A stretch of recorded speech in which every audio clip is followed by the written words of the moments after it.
இந்த நண்பகல் வேளையிலே சிறந்ததொரு அவைதனிலே உங்கள் அனைவரையும் உன்னதமான ஒரு விவாதம் என்று சொல்லப்படுகின்ற பட்டிமன்றத்தில் உள்ளடங்கிய ஒரு தலைப்பில் சந்தித்திருக்கின்றோம்.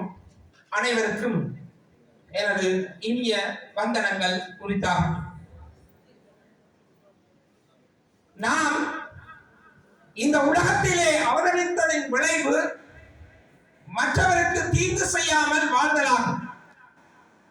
இதைத்தான் பொய்யாமொழி புலவர் அன்று வடிவாக வலியுறுத்தி இருக்கின்றார். அந்த கருத்தின் அடிப்படையிலே இன்று எத்தனை பேர் வாழ்கின்றார்கள், எத்தனை பேர் தங்களுடைய சமூகம் சார்ந்த செயற்பாடுகளை நல்வழிப்படுத்துகின்றார்கள் என்ற சிந்தனையை உங்கள் முன் நிறுத்திக் கொண்டு இன்றைய பட்டிமன்றத்தினுடைய தலைப்புக்குள் நுழைகின்றேன். இன்றைய பட்டிமன்றத்தினுடைய தலைப்பு எங்களுக்கான கல்வியா அல்லது தற்கால கல்வி சிறந்தது? இந்த 92ஆம் ஆண்டு பிரிவு அடிப்படையிலே இந்த மாணவர்களுடைய இந்த அவையிலே நாம் எங்கள் கால கல்வி என்ற தலைப்புக்குள் நுழைவதற்கு முன் 20ஆம் நூற்றாண்டு காலப்பகுதியே உள்ளடக்கி இருக்கின்றோம். 20ஆம் நூற்றாண்டு காலப்பகுதியிலே பாருங்கள், கல்வி என்பது ஒரு செயற்பாடு ரீதியாக இருந்தது. ஆனால் இன்று அவ்வாறான நிலை இல்லை. ஒரு கூட்டு குடும்ப வாழ்க்கை முறை இருந்தது. இந்த கூட்டு குடும்ப வாழ்க்கை முறை இன்று சிதைந்து இருக்கின்றது. இந்த சிதைவால் இந்த சமூகத்திலே ஏராளமான பிளவுகள் இருக்கின்றன, பிளவுகள் நடைபெறுகின்றன. அப்ப இதற்குரிய காரணம் என்னவென்று சொன்னால், நாம் ஒன்று இதிலே சிந்திக்க வேண்டும். இஸ்லாம் சமயத்தை சேர்ந்தவர்கள், இஸ்லாம் மதத்தை சார்ந்தவர்கள், அவர்கள் தங்களுடைய இனத்திலோ அல்லது தங்களுடைய செல்வாக்கின் அடிப்படையிலோ எங்குமே முதியோர் இல்லம் இல்லை, அமைக்கப்படவில்லை, அமைப்பதும் இல்லை. ஆனால் இன்று எமது பிரதேசத்திலே இவ்வாறான முதியோர் இல்லங்கள் அதிகரித்திருக்கின்றன. அப்ப இதற்குரிய காரணம் என்னவென்று சொன்னால், இன்றைய கால கல்வி அன்றைய கால, அதாவது எங்களுடைய கால கல்வியை போன்று சிறந்து இருக்கவில்லை. இன்று தனியார் கல்வி முறை அதிகம் இருக்கின்றது. இந்த தனியார் கல்வி முறை அதிகம் இருப்பதனால் நாம் என்ன செய்கின்றோம்? பணத்தை கொடுத்தால் கல்வியை பெற்றுக்கொள்ளலாம் என்ற சிந்தனைக்குள் உள்ளடங்குகின்றோம். இப்ப இதற்குரிய காரணம் என்னவாக இருக்கிறது என்றால், உங்களுக்கு தெரியும், இன்றைய காலப்பகுதியிலே கல்வி கற்பதன் மூடாக நாம் முழுமையாக செல்வந்தர்களாகி விடலாமா என்ற கருத்தானது பொய்யாகும். கல்வி கற்கின்றோம் எதற்கென்றால் எங்களுடைய வாழ்க்கையை செம்மையாக வாழ வேண்டும். அன்று நாம் இன்றைய காலப்பகுதியிலே இருக்கின்ற 30 வயதுக்கு மேற்பட்டவர்கள் அன்று ஒரு அதிகாலையில் எழுந்தால் அவர்கள் விவசாயம் நடவடிக்கையை மேற்கொண்டு விட்டுத்தான் பாடசாலைக்கு செல்வார்.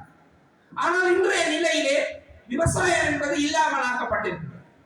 இதற்கு அடிப்படையில் தான் நல்ல ஒரு பழமொழி சொல்வார்கள், 3 மணிக்கு எழுந்து தன்னுடைய கடமைகளை செவ்வனே நிறைவேற்றுபவன் முனிவன், 4 மணிக்கு எழுந்து தன்னுடைய செயற்பாடுகளை சிறப்பாக செய்கின்றவன் ஞானியாகின்றான், 5 மணிக்கு எழுந்து தன்னுடைய செயற்பாடுகளை செய்து உலகத்தில் வாழ்வாங்கு வாழ்பவன் அறிஞனாகின்றான், 6 மணிக்கு எழுந்து தன்னுடைய செயற்பாடுகளை செய்கின்றவன் மனிதனாகின்றான், 6 மணிக்கு பின்னர் எழுந்து தன்னுடைய செயற்பாடுகளை செய்கின்றவன் எளிமையாகின்றான்.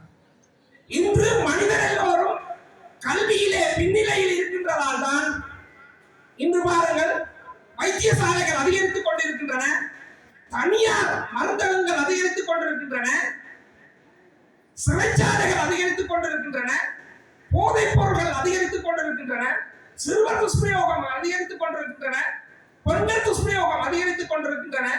அப்ப இவற்றுக்கெல்லாம் காரணம் என்னவென்று சொன்னால், இளமையில் கல்வி சிலையில் இருந்து 5இல் விளையானது 50இல் விளையுமா, வளரும் பயிரை முளையிலே தெரியும்.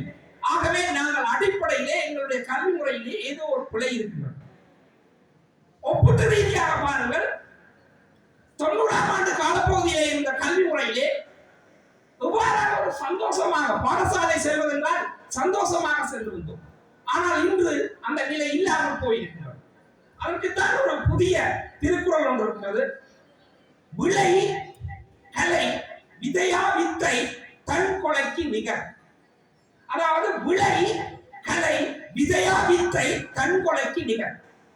விளையாட்டுடன் கல்வியை நாம் பெறாவிட அது தற்கொலைக்கு நிகர். நாங்கள் வாழ்வதற்காக கல்வி கற்கின்றோம். இன்று நையை எடுத்தவர்கள், திரியை எடுத்தவர்கள் எத்தனை பேர் பல்கலைக்கழகம் சென்றிருக்கின்றார்கள்?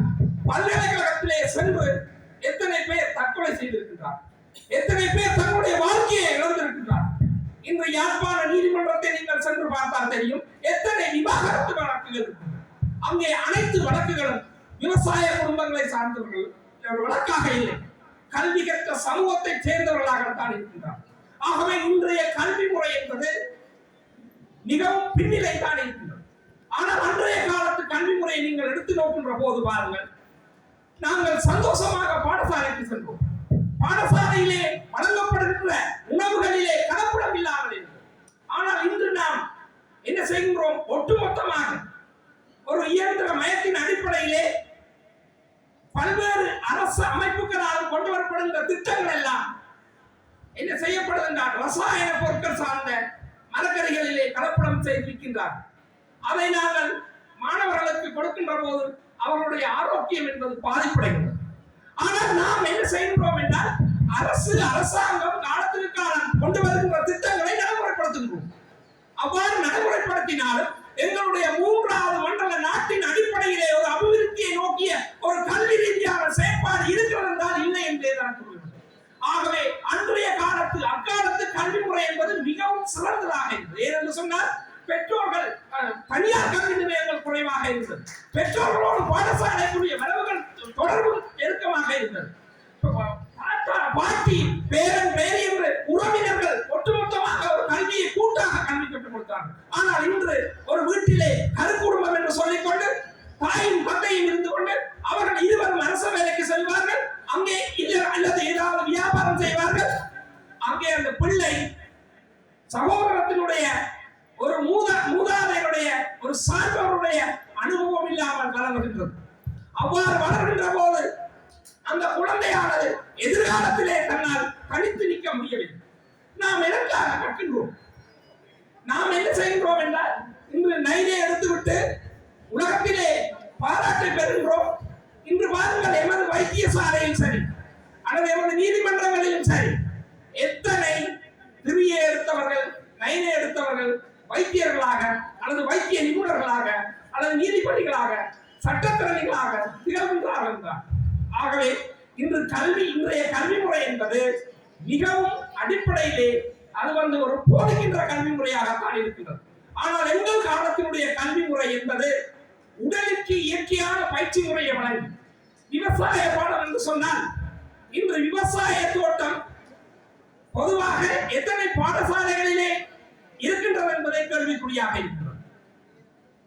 குறிப்பிட்ட வகையிலே சில பாடசாலைகளை குறிப்பிட்டுக் கொள்ளலாம். மற்றும் செய்முறை பாடங்கள் என்ற அடிப்படையிலே எத்தனை கைத்தொழில் சார்ந்த விடயங்களை பாடசாலைகளினூடாக முன்னெடுக்கப்படுகிறது என்றால் கேள்விக்குறியாகவே இருக்கிறது. ஆகவே அவர்களே நேரத்தையும் கவனத்தில் கொள்ளுமாறு உங்களை அன்பாக. ஆகவே அக்காலத்து கல்வி முறை, அதாவது எங்களுடைய காலத்து கல்வி முறை என்பது அனுபவத்தோடு சேர்ந்து, அதாவது முன்னர் குறிப்பிட்டது போன்று விளையாட்டோடு சேர்ந்து உடல் ரீதியான வளர்ச்சியையும் உள ரீதியான வளர்ச்சியையும் கொடுத்தது. ஆனால் இன்றைய காலத்து கல்வி முறையானது மனப்பாட ரீதியான, அதாவது மரணம் செய்தல் என்ற ரீதியான சமூகத்திலே ஒரு வளர்த்து கௌரவத்தை காக்கக்கூடிய கல்வி முறையாக இருக்கின்றது தானுடைய வாழ்க்கைக்கு தேவையான வாழ்வதற்கான கல்வியாக இல்லாமல் கல்விக்கான வாழ்க்கையாகவே இருக்கிறது என்று கூறி இந்த உரையை நிறைவு செய்கின்றேன். நன்றி, வணக்கம். உண்மையிலே இது ஒரு போட்டி நிகழ்வு அல்ல.